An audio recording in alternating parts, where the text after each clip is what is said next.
Kasado na ladeng tuturing nga peka antabayan ng festival kadi syudad ning San Fernando. Ing Sinukwan Festival, ampo ing Giant Lantern Festival, parehong ganapan King Robinson's Star Mills.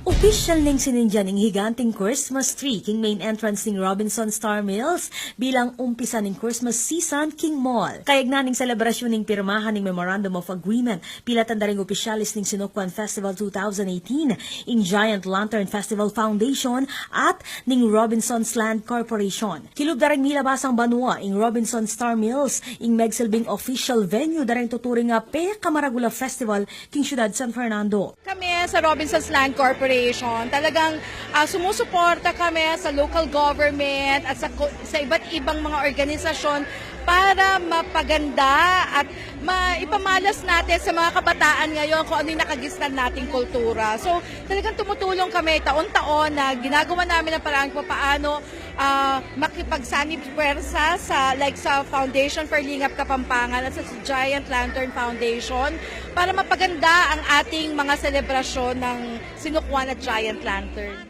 Maragol ning presidente ning Giant Lantern Festival Foundation ay Alfredo Bongma na mas peka pagsadya niyang selebrasyon ng Ligligan Parul, lalo pat ing syudad ing Teguriang Lantern Capital ning Pilipinas. Gagawan tangan ning gagawata mo to make it even bigger.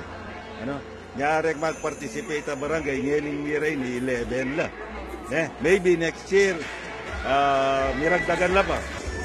We're adding more. And we're making our lanterns much better. Noong ing makasalaysayang pamangawang parul daring Fernandino ing pagmaragol ning GLF, ing kultura, tradisyon at ing legwan ning amanong siswan naman ing Misisendro King Sinukwan Festival. Totoo yan at itong Sinukwan Festival ay ang ginagawa natin upang sa ganun may pasa natin itong mga ugaling Kapampangan na nakagisnan natin sa ating mga kabataan ngayon.